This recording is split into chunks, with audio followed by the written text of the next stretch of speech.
ഞാൻ കൊടുക്കുന്ന ശമ്പളം വാങ്ങിയിട്ട് എന്നെ തന്നെ ഒറ്റിക്കൊടുക്കണം അവളല്ലേ? ചിലപ്പോൾ അവനൊരു സിഐഡിയാണെന്ന് അവൾ അറിഞ്ഞു കാണില്ല. അറിഞ്ഞാലും അറിഞ്ഞില്ലെങ്കിലും അവളെ ഇനി ആഫീസിൽ വെച്ചോണ്ടിരിക്കുന്ന ആപത്താണ്. നമ്മുടെ നീക്കങ്ങൾ അപ്പോഴപ്പോൾ റിപ്പോർട്ട് ചെയ്യാൻ അവൾക്ക് കഴിഞ്ഞേക്കും. അവളെ ജോലിയിൽ നിന്ന് പിരിച്ചുവിടുക, അതേ ഉള്ളൂ വഴി. ആ, അതേ ഉള്ളൂ വഴി. യാതൊരു മുന്നറിയിപ്പും ഇല്ലാതെ ഒരാളെ പിരിച്ചുവിടാനുള്ള കാരണം എന്താണെന്ന് അറിയണമല്ലോ. എന്തൊക്കെ വരട്ട് ന്യായം പറഞ്ഞ് അന്ന് ഞങ്ങൾ അയാൾ ജോലിയിൽ നിന്ന് പിരിച്ചുവിട്ടു. സമരം ചെയ്യണോ എന്ന് അന്നേ ഞങ്ങൾ ആലോചിച്ചതാ. പക്ഷെ മറ്റു തൊഴിലാളികളുടെ സപ്പോർട്ടും കിട്ടാനും മാത്രം ഞങ്ങൾക്ക് സർവീസ് ഇല്ലാതായിപ്പോയി. ഇതങ്ങനെയല്ലല്ലോ കേസ്. രാധ കാരണമൊന്നും ചോദിച്ചില്ലേ? വിവരം അറിഞ്ഞപ്പോ തന്നെ ഞാൻ ആകെ അപ്സെറ്റ് ആയിപ്പോയി. ഒന്നും ചോദിക്കാൻ തോന്നിയില്ല. വെറുതെ അല്ല ആളുകൾ നക്സലൈറ്റ് ആയി പോകുന്നത്. ഇതുപോലുള്ള ബൂർഷാസികളുടെ തല വെട്ടുന്നതിന് നക്സലൈറ്റുകൾ ഒരിക്കലും കുറ്റം പറയാൻ പാടില്ല. ഞാൻ അങ്ങനെ വല്ലതും ചെയ്യട്ടോ? അയ്യോ വേണ്ട മോനെ, കുഴപ്പമൊന്നും ഉണ്ടാക്കണ്ട. വേണം, കുഴപ്പം വേണം. എല്ലാം ഒന്ന് കലങ്ങി തെളിയുന്നതിന് ഒരു കുഴപ്പം വേണം. നിങ്ങൾ ഒരിക്കലും പട്ടിണി കിടക്കില്ല. എന്തായാലും ഞാൻ 4 കാശ് സമ്പാദിക്കുന്നുണ്ടല്ലോ. എനിക്ക് ആ നമ്പ്യാരോട് 2 വാക്ക് ചോദിക്കണം. അതൊന്നും വേണ്ട. പ്ലീസ്, എന്നെ ആരും തടയരുത്. നിങ്ങൾക്കാർക്കും വേണ്ടിയില്ല, എന്റെ ഒരു മനസ്സമാധാനത്തിന് വേണ്ടി എനിക്ക് ആ നമ്പ്യാരോട് 2 വാക്ക് ചോദിക്കണം. Please please.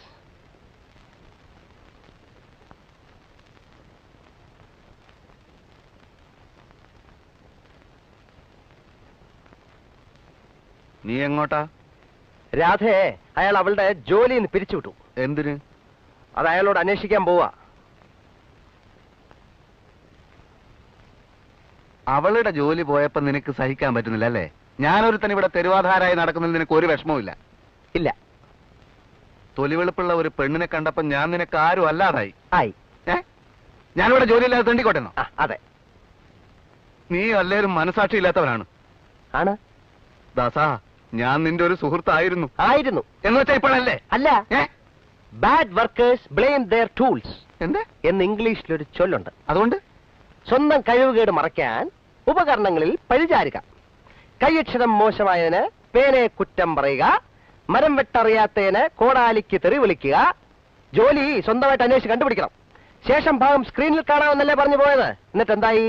U to Brutus, നീ എന്നെ തള്ളി പറയാണല്ലേ? എനിക്ക് മടുത്തടാ. ഞാൻ എന്റെ ജീവൻ കൊടുക്കാൻ പോവുക. അതിലും എനിക്ക് വലിയ പരാതി ഒന്നുമില്ല. ഇല്ല.